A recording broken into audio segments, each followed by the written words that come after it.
오늘 하나님께서 우리에게 주시는 말씀은 마가복음 4장 35절에서 41절까지 말씀입니다. 저 여러분이 교독해서 읽도록 하겠습니다. 그날 저물 때에 제자들에게 이르시되 우리가 저편으로 건너가자 하시니 그들이 무리를 떠나 예수를 배에 계시 그대로 모시고 가매 애들도 함께 가더니 큰 광풍이 일어나며 물결이 배에 부딪혀 들여와 배에 가득하게 되었더라. 예수께서는 고물에 베개를 메고 주무시더니 제자들이 깨우며 이르되 선생님이여 우리가 죽게 된 것을 돌보지 아니하시나이까 하니 예수께서 깨어 바람을 꾸짖으시며 바다더러 이르시되 잠잠하라 고요하라 하시니 바람이 그치고 아주 잔잔하여지더라.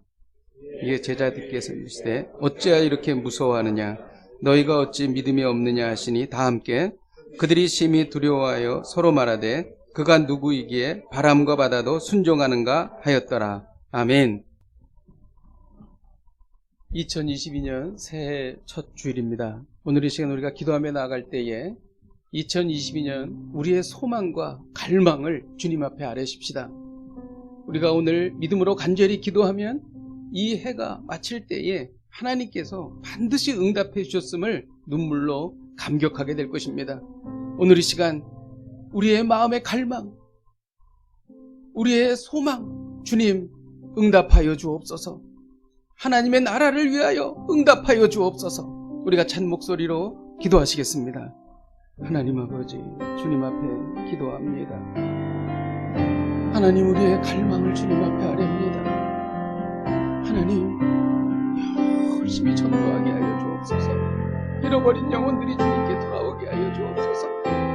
하나님 아버지, 주님의 마음을 시원케 해드리는 하나님 아버지, 그러한 인생이 되게 하여 주옵소서. 그러한 교회가 되게 하여 주옵소서. 하나님, 우리의 갈망을 주께서 아십니다. 하나님, 우리의 처지를 아십니다. 하나님, 우리의 마음속 깊은 곳에 하나님 아버지 우리의 아버지 하나님 소원을 주께서 아십니다. 하나님 아버지, 주님 앞에 기도하며 나아가오니 성령님 은혜 베풀어 주시고 하나님 아버지 인도하여 주셔서 하나님 이 새해에 하나님 아버지 주님의 응답이 임하는 놀라운 역사가 일어나게 하여 주시옵소서. 하나님 아버지, 주님을 위하여 살리라. 성령님 역사하여 주시고 하나님 아버지 인도하여 주시고 함께하여 주시옵소서. 저희를 불쌍히 여겨 주시옵소서. 하나님 응답하여 주시옵소서. 하나님, 이 복된 새날 새아침 주께서 우리에게 허락하여 주셨습니다.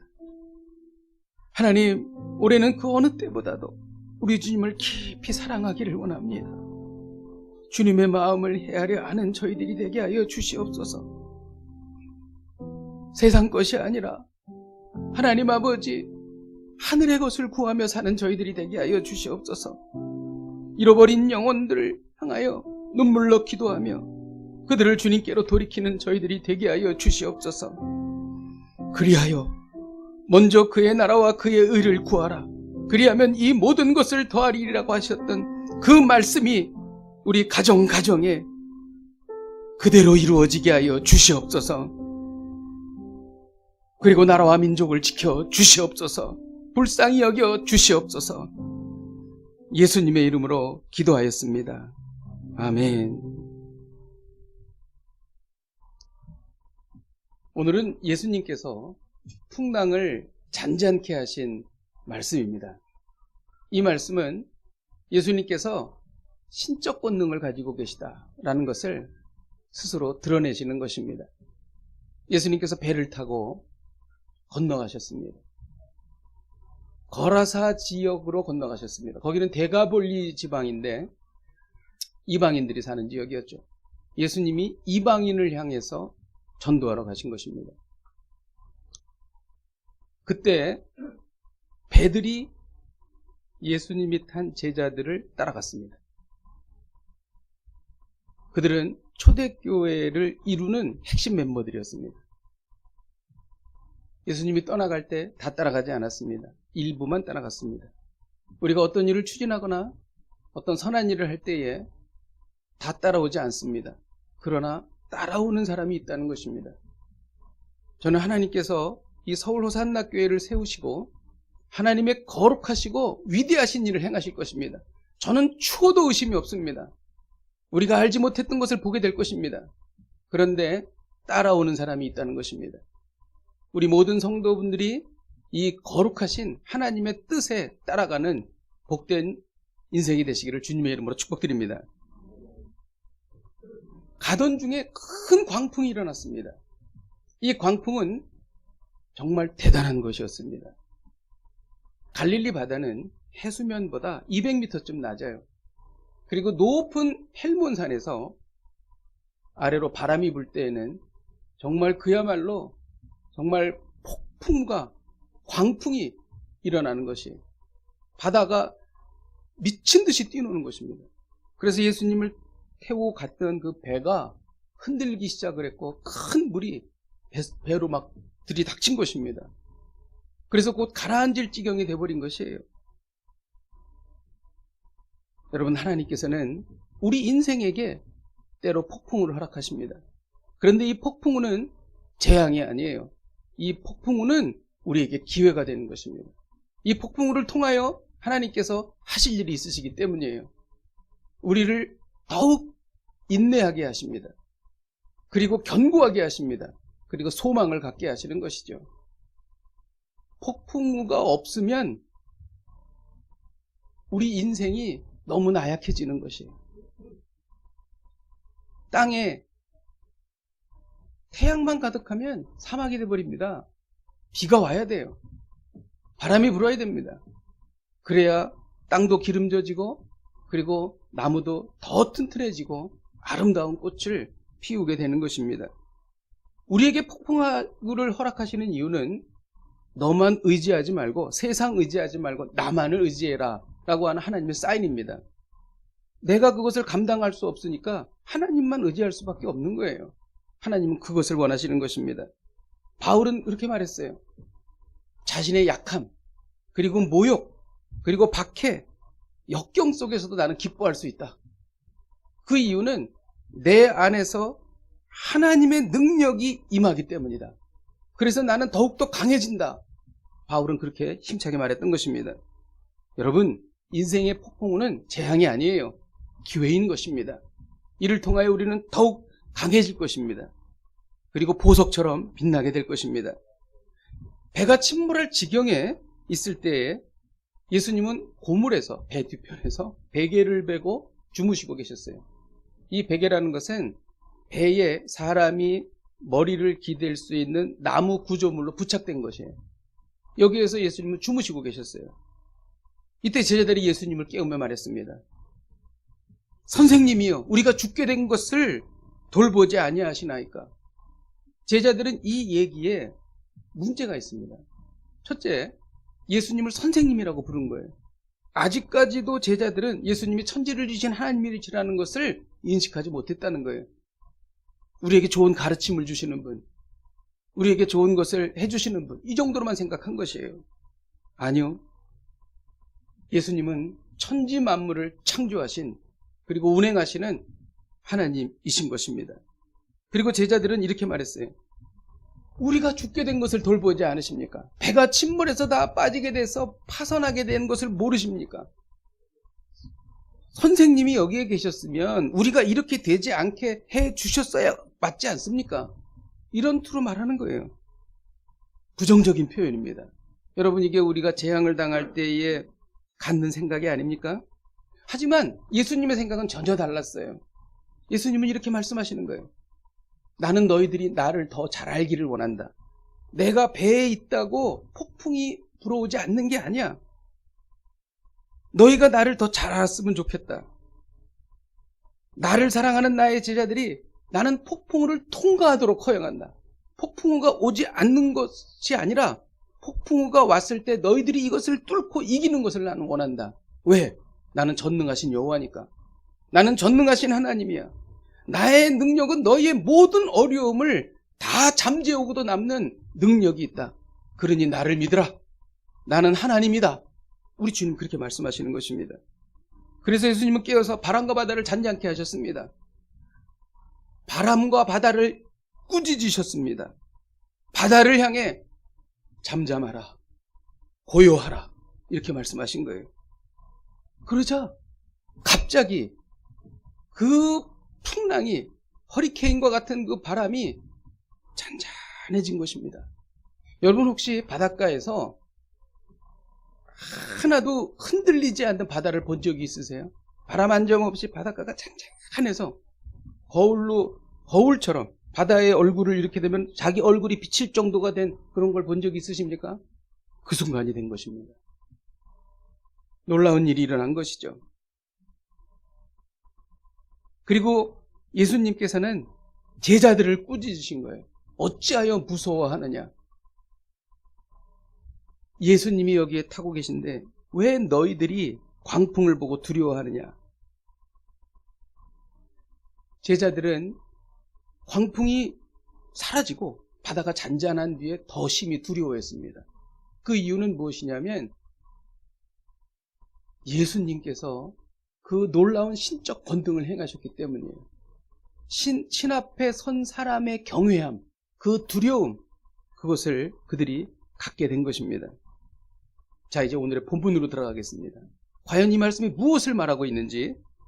오늘 본문에는 세 개의 중요한 문장이 있습니다.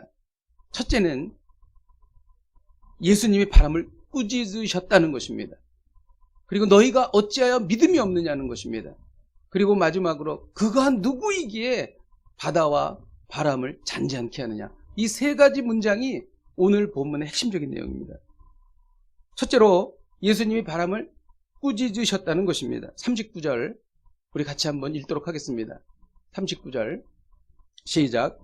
예수께서 바람을 꾸짖으시며 바다더러 이르시되 회라 하시니 바람이 그치고 아주 잔잔해지더라.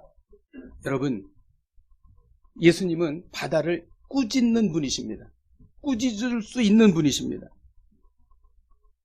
왜 주님께서 이 순간에 잠잠하라 고요하라고 바다를 꾸짖으셨을까요?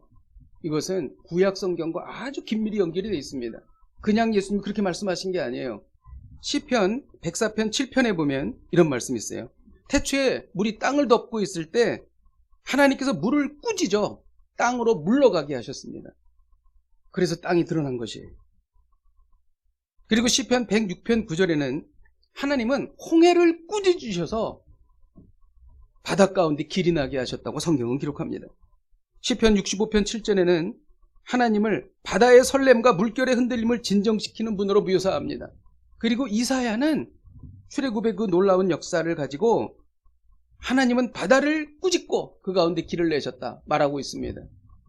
무엇을 말합니까? 바다를 꾸짖으셨다는 예수님의 그 행위는 예수님 자신이 구약 성경에서 그렇게 말하고 언급했던 하나님 자신이라는 것을 여기서 말하고 있는 것입니다. 여러분, 예수님은요 세상의 역사 속에 들어오셨어요. 그런데 세상의 역사 속에서 좋은 일을 행하시는 정도로 끝나는 분이 아니에요. 세상의 역사를 초월하시는 분이십니다. 여러분, 예수님은 세상에 일어나는 문제들을 해결하는 걸로 끝나는 게 아니에요. 예수님은요 세상이 그 앞에 무릎을 꿇고 경배해야 할 대상인 것입니다. 완전히 차원이 다른 거예요. 이 이야기를 풍랑을 잔잔케 하심으로 그대로 보여주시고 계시는 것입니다. 그분은 절대자이십니다. 그리고 두 번째로 너희가 어찌하여 믿음이 없느냐라는 말씀을 하셨습니다. 40절입니다. 우리 40절을 같이 한번 읽겠습니다. 시작. 제자들에게 이르시되 너희가 어찌 믿음이 없느냐 하시니. 제자들은 예수님께서 그분이 어떤 분이신지를 깨달을 수 있도록 충분한 시간을 같이 보냈어요. 오병이의 기적이 일어났고 죽은 자가 살아나는 것을 그들은 눈앞에 보았습니다. 그런데 그들은 아직도 이러한 그 예수님의 신적 권능을 충분히 보았음에도, 충분한 가르침을 들었음에도 그 어려움 속에서 두려워 떨고 있다는 것입니다. 그들은 여전히 바로 앞에 있는 예수님께서 전능하신 하나님이라는 것을 인식하지 못했다는 거죠. 믿음이 없었던 것입니다. 여러분, 믿음은 무엇입니까? 믿음의 강도보다 중요한 것은 믿음의 대상이에요.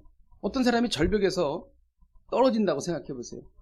막 굴러 떨어질 때에 나뭇가지가 하나 절벽에 솟아 있었습니다. 그래서 그 나뭇가지를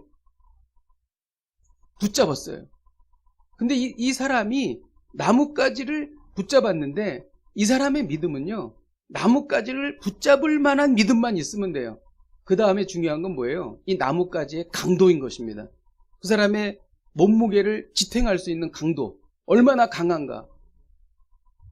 역시 마찬가지죠. 우리가 믿음이 얼마나 견고한가 보다 더 중요한 것은 우리의 믿음의 대상이 예수님이시라는 거예요. 예수님이 우리의 믿음의 대상이기 때문에 우리는 예수님을 붙잡을 수 있는 믿음만 있으면 돼요. 그 다음부터 중요한 것은 예수님이 누구시냐는 거예요. 전능하신 하나님, 절대자이신 하나님, 나의 어려움과 고통을 충분히 능히 극복하고도 남는 능력이 계신 우리 하나님이시다. 바로 이것을 믿으라는 것입니다. 믿음은 질보다 대상이 더 중요한 것입니다. 예수님은 제자들에게 왜 믿음이 없느냐라고 물으셨을까요? 여기에는 우리가 생각하지 못했던 다른 내용이 이 안에 들어있습니다. 예수님은 우리에게 인격적으로 만나주셨다는 거예요. 여러분, 세상은 냉혹합니다. 세상은 정확합니다. 세상은 잘하면 보상을 받고 못하면 잃어버립니다.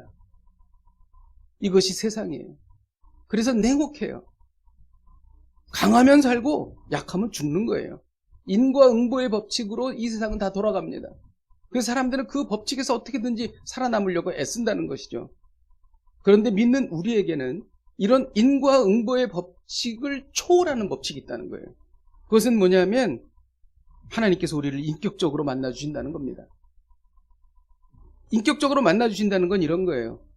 애원이 있다는 거예요. 그리고 용서가 있다는 거예요. 그리고 재기가 있다는 거예요.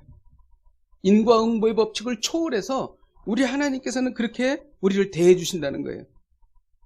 여러분, 우리가 왜 기도합니까? 자신 없으니까 기도합니다. 자기가 다 할 수 있고 가진 게 충분하고 왜 기도합니까? 기도 안 합니다. 기도하는 이유는 내가 부족하니까, 내가 그것을 얻을 만한 능력이 안 되니까 기도하는 거예요. 막말로 얘기하면은 하나님, 저 좀 봐주십시오, 봐달라고 얘기하는 것입니다. 그래서 우리가 기도한다는 거예요. 그런데 이 기도에는 믿음이 필요합니다. 제자들은 이 믿음이 없었다는 것이죠. 제자들에게 왜 믿음이 없느냐라고 말씀하시는 것은 너희들은 왜 나를 믿고 기도하지 않느냐? 너희들은 이 세상의 냉혹한 인과응보의 법칙이 아닌 그것을 초월하는 인격적으로 내가 너희를 만나주는 왜 그 차원을 알지 못하느냐? 나를 그렇게 만나왔는데 나를 이해하지 못하느냐? 그렇게 말씀하시는 것입니다. 여러분, 그렇잖아요. 광풍이 불면 배가 침몰해야 맞아요. 그렇잖아요. 근데 침몰하지 않았어요. 그 이유가 뭐예요? 예수님께서 바다와 풍랑을 잔잔케 하셨기 때문인 것입니다. 예수님께서는 제자들을 인격적으로 만나주신 거예요. 너희들이 나한테 애원하면 상황이 아무리 어려워도 난 너희를 도와줄 거야. 이 세상의 법칙을 초월하는 그 인격적인 차원에서 난 너희를 만나줄 거야. 이렇게 말씀하시는 것입니다. 여러분, 너무 좋지 않습니까? 이분이 바로 참 좋으신 우리 예수님이신 것입니다.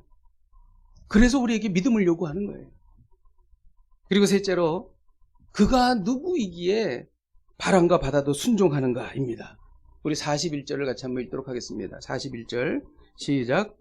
그들이 심히 두려워하여 서로 말하되 그가 누구이기에 바람과 바다도 순종하는가 하였더라. 여러분, 여기에는 마가의 의도가 숨어 있습니다. 바람과 바다도 순종하는가. 이 문장을 어디서 많이 본 것 같지 않습니까? 구약이랑 연결이 되는 거예요. 요나의 이야기를 여기에서 마가는 하고 있는 것입니다. 여러분, 하나님께서 요나를 부르시어 니느웨에 가서 심판을 선포하라고 말씀하셨습니다. 니느웨가 하도 죄를 지니까 하나님께서 심판하시기로 하셨는데 그 전에 요나에게 가서 네가 그것을 말해줘라, 이렇게 얘기했던 것이, 말씀하셨던 것이죠. 근데 요나는 가기 싫었어요. 그래가지고 니느웨의 정반대 방향인 다시스로 배를 타고 떠났습니다. 배를 타고 가다가 똑같이 큰 풍랑을 만나게 되었습니다. 그래서 요나는 사람들에게 자고 있었어요. 요나는. 그리고 사람들에게 말했죠. 나를 바다에 던지면 하나님께서 이 풍랑을 잠잠케 하실 것이다. 그래서 정말 바다에 던졌습니다.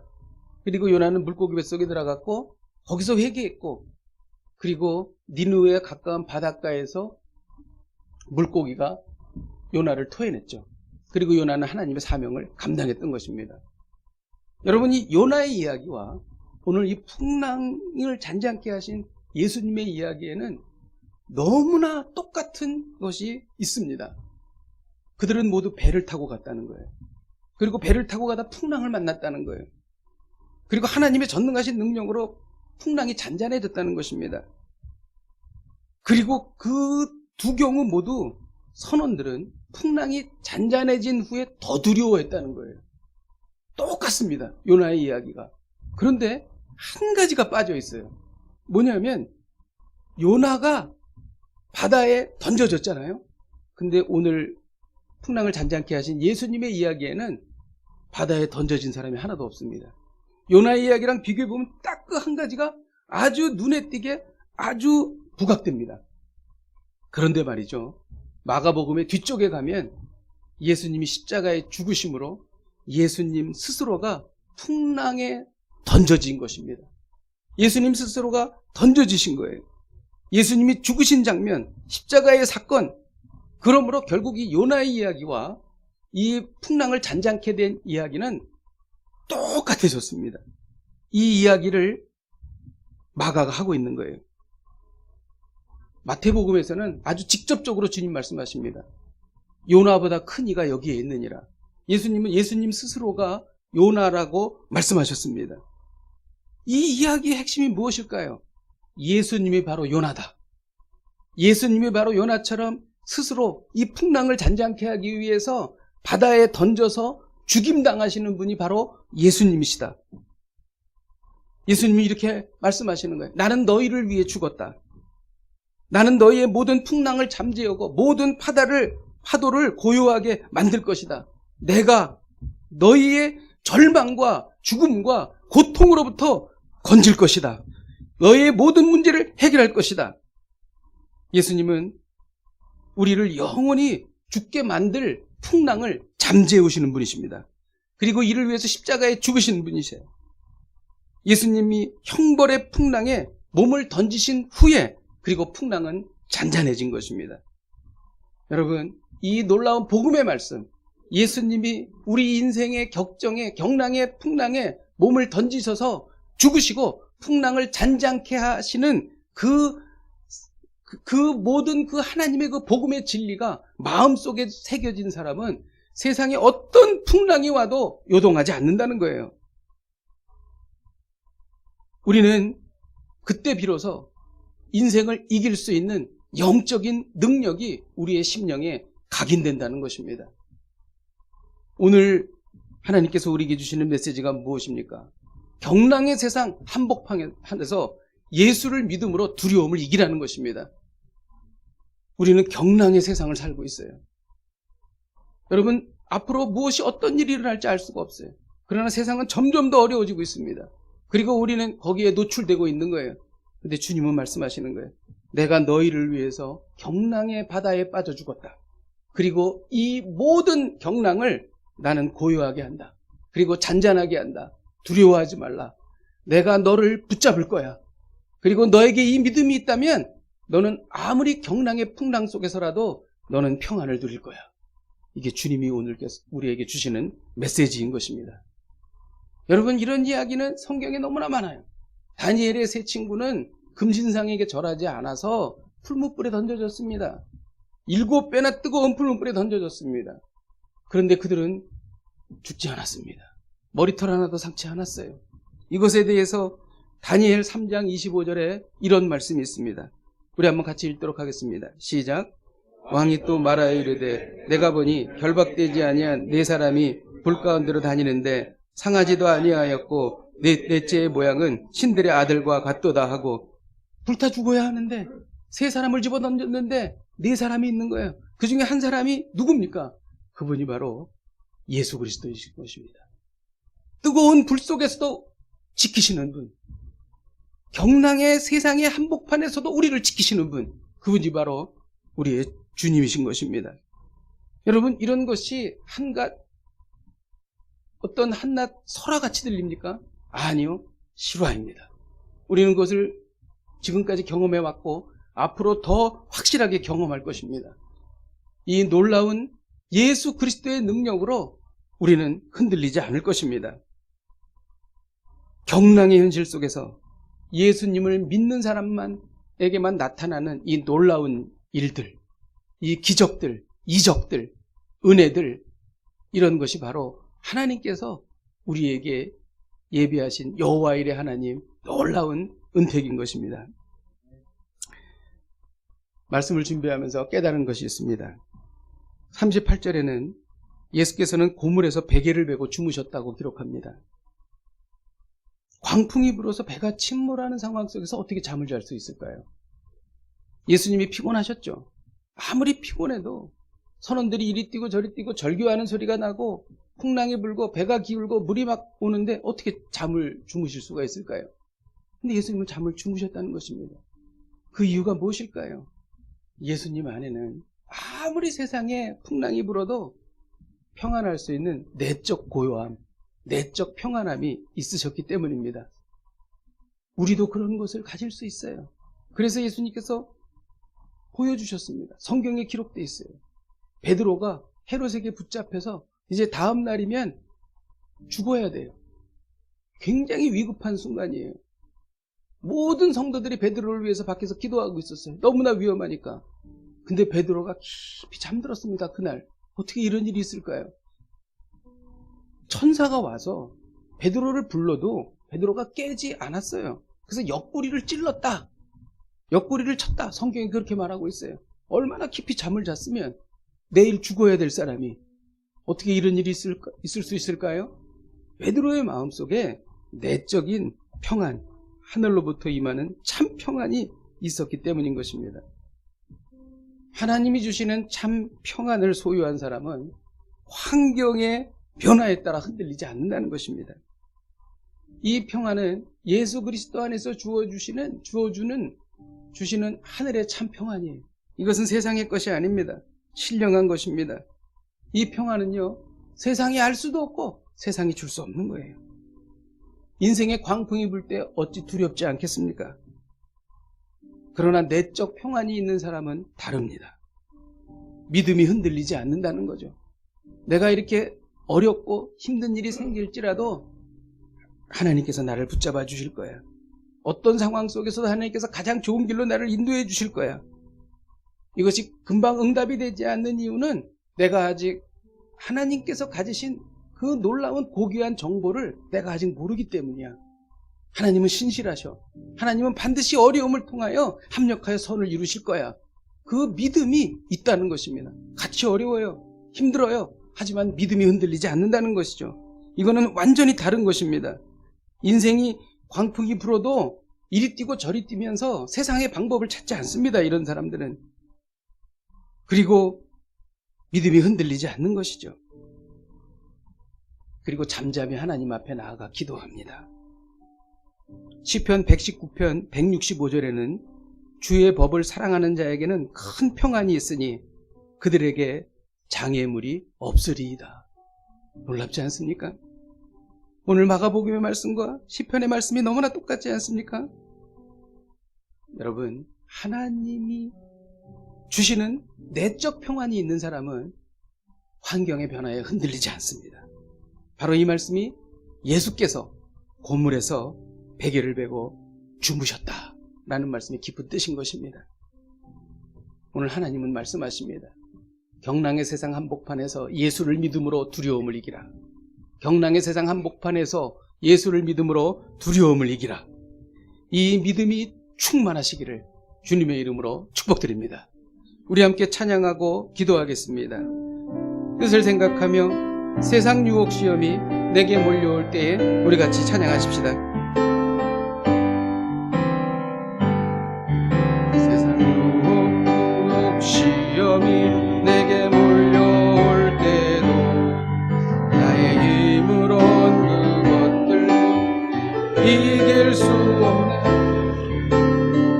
담대한 폭풍 가운데 위축해 나의 영혼 어찌할 바를 몰라 헤매이고 있을 때 주를 찬양 손을 들고 찬양 전쟁은 나에게 속한 것 아니니 주를 찬양 손을 들고 찬양 전쟁은 하나님께 속한 것 주를 찬양 주님께서 싸워주십니다. 두려워하지 마십시오. 전쟁은 나에게 속한 거다. 주를 찬양 손을 들고 찬양 전쟁은 나에게 속한 것이니. 이 시간 우리 믿음으로 기도하십시다. 혼돈과 경랑의 세상을 살고 있습니다. 근심과 걱정과 불안과 두려움이 몰려옵니다. 그러나 우리는 경랑의 세상 한복판에서 예수를 믿음으로 두려움을 이길 수 있습니다. 창조주이시고 온 우주 만물의 주인이신 예수님을 붙잡습니다. 이 믿음을 주옵소서, 이기게 하여 주옵소서. 우리 함께 통성으로 기도하시겠습니다. 하나님 아버지, 주님 앞에 기도하며 나아갑니다. 하나님 아버지, 혼돈의 세상 속에, 경랑의 세상 속에 우리가 살고 있습니다. 하나님 아버지, 근심과 걱정과 불안과 두려움이 우리에게 몰려옵니다. 그러나 우리는 두려워하지 않습니다. 예수님께서 우리와 함께 하시기 때문입니다. 예수 그리스도를 믿음으로 하나님 아버지 우리가 두려움을 이길 수 있습니다.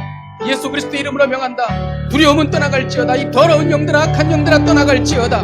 나에게는 예수님의 능력이 있다. 너희는 나를 어찌할 수 없다. 하나님 아버지 주여, 우리가 이러한 담대한 마음으로 세상에 나아갑니다.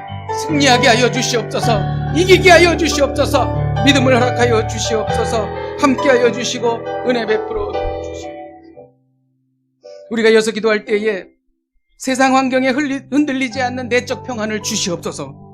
아무리 어려운 상황에서도 하나님께서 가장 좋은 길로 인도하실 줄로 믿습니다. 세상적인 방법으로 이리 뛰고 저리 뛰지 않겠습니다. 믿음이 흔들리지 않겠습니다. 지금까지 인도하신 하나님께서 앞으로 인도하실 줄로 믿습니다. 저 높은 하늘에서 임하는 내적 평안을 부어주시옵소서. 충만케 하여 주시옵소서. 우리 함께 통성으로 기도하시겠습니다. 하나님 아버지, 세상 환경에 흔들리지 않는 내적 평안을 허락하여 주시옵소서. 아무리 어려운 상황 속에서도 하나님께서 가장 좋은 길로 인도하실 줄로 믿습니다. 세상적인 방법으로 이리 뛰고 저리 뛰지 않겠습니다. 지금까지 인도하신 하나님 앞으로도 인도하실 줄로 믿습니다. 하나님 아버지, 하늘에서 임하는 놀라운 내적 평안이 우리 가운데 임하게 하여 주시옵소서. 하나님 아버지, 놀라운 은혜, 놀라운 평안이 우리 가운데 가득 차게 하여 주시옵소서. 하나님 아버지, 주님께서 역사하여 주시고 인도하여 주시옵소서. 은혜 베풀어 주시옵소서. 하나님, 경랑이 소용돌이치는 이 세상 속에 우리 서울호산학교의 성도들이 경랑의 바다 한복판으로 나아갑니다. 이제 새 일을 시작하는 성도들이 있습니다. 새로운 환경에 적응해야 하는 성도들이 있습니다.